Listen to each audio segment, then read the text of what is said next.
Hey guys, welcome back to the channel. We're gonna do a little side project today. I have a client I'm doing a warranty on. I made this is upside down. This is the side we're gonna be working on. It's a maple countertop for her laundry washer and dryer, and the humidity that was produced underneath those caused it to warp. So I'm gonna show you guys how to reinforce and straighten a countertop. If you have a wood countertop, a wood table, anything made out of wood that's starting to warp, how to easily, quickly, and cheaply fix that problem and make sure it doesn't happen again. So stay tuned. So you can see that line in there is bent, right? It's bowing quite a bit.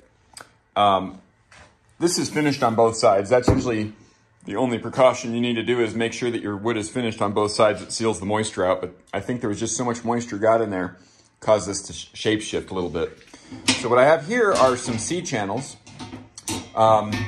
A lot of trucks are built, like the body of the truck is, or the frame of the truck is built with C-channel. Of course, it's not made out of this, it's just made for closets. But this is the Everbuilt, this is the heavy duty vertical rail. Now you have some lightweight stuff, but just get the heavy duty, it's worth it. These are 7 feet long each, and they cost $25 each. And I'm gonna cut these into 2 sections with my metal cutting saw, and I'm gonna use those to reinforce the bottom, and we'll get to it. So here I have my cold metal saw.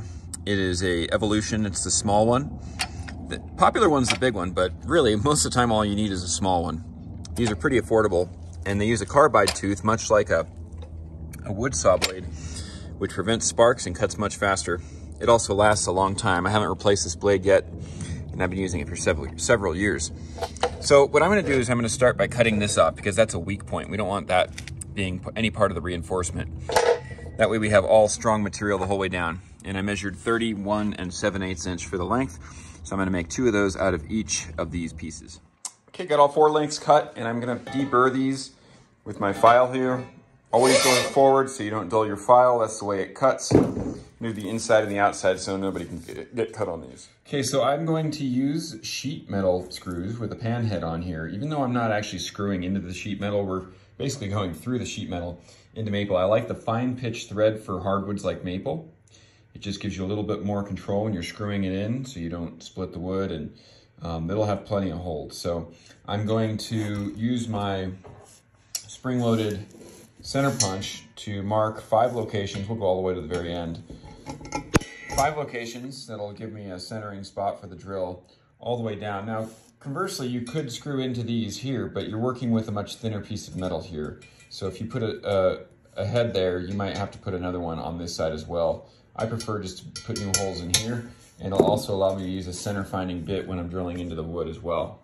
So I'm gonna go ahead and do that with a 3/16 inch drill bit. That way I'm not actually threading into the metal. It's gonna move freely through there, and then I'll pilot the lumber with an 1/8 inch drill bit. I'm gonna use the drill bit, the drill press on this. It's just gonna make things easier. If you don't have a drill press, the handheld drill will work just fine. Just make sure you keep that bit moving nice and slow so you don't overheat it or break any bits. Okay, you got all those holes drilled, and there's actually some factory holes I can work with too, just for a little extra support.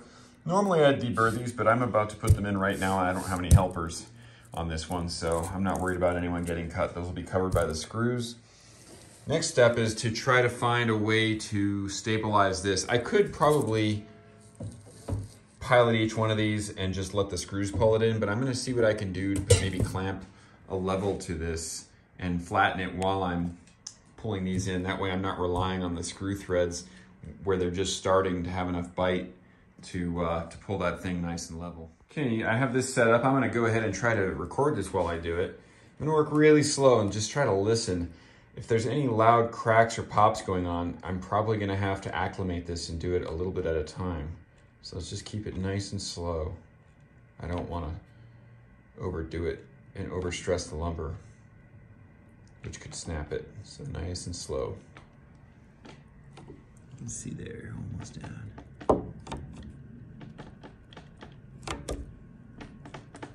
Nice, okay.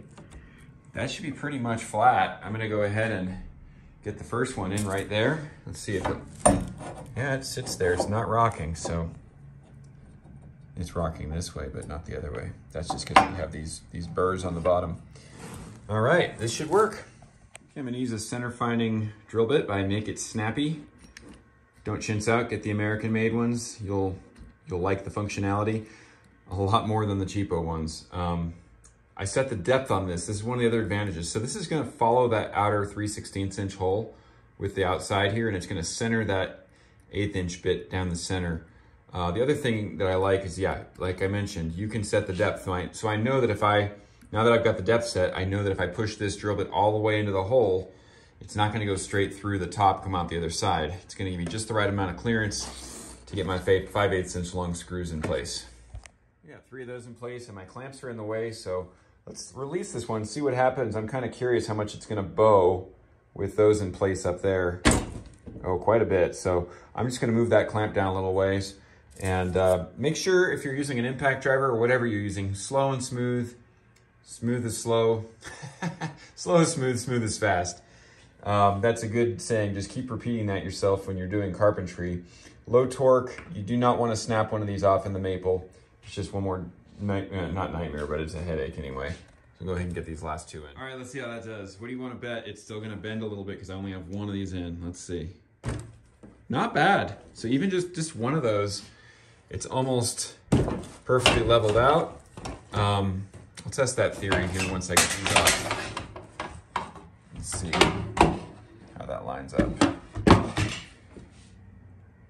Darn near perfect. So when I get 3 more in, I suspect this whole thing will be nice and level. Okay, I have 4 in place, and as you can see, it looks pretty level until we get up here. Then I have a little bit of lift still. So I don't need that much more on the scraps. Get a couple more of these in place, and I do believe that's gonna take care of that remaining amount that needs to be bowed back. Okay, it's looking pretty good. There's a little bit of bowing at the very, very end, and I'm out of steel. So, you know the cutoffs that you make that are kind of warped, like this one, it's kind of curving up. I'm gonna use this, and you can see there's a nice space there. That should help pull it in. I'm just gonna use as many pieces of this sort of semi-warped cutoff as I can to get that to where it needs to be, and I'm sure that once it gets there, these will be enough to resist any counter force that these apply. Otherwise, these can be pulled off if needed. All right, there we go. Nice and level, or I should say flat. I had to break out the big guns over here. Some red oak and some white ash, but that took care of business. We'll get this installed in a little bit. Okay, so here we are at the client's place. This is the sink and laundry area that I built. And we had this corner over here lifting, and normally we wouldn't have that problem because we're jointed with mortises and the glue in there would hold it down. But in this case, because there's plumbing back there and electrical, we wanted to be able to get to it very quickly, not have to pull the washer and dryer all the way out to get to it. So it's not glued down, and that's why it lifted up. So this new solution that we've done that you saw earlier should solve that problem, and it should just go right on there. We have the mortises it'll align with, and it should just sit right on top. We'll see in just a sec. Like brand new. That worked out well, and it shouldn't go anywhere.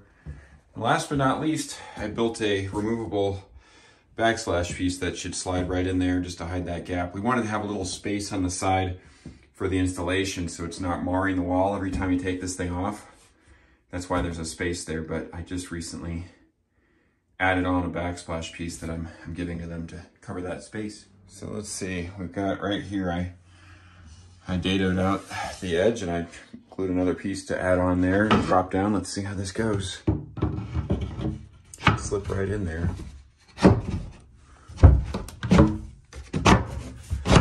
Oh, nice. Like a glove.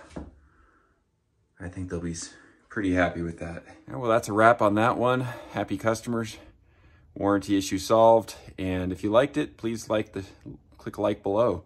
Share the video and subscribe to the channel for more. Thanks for watching.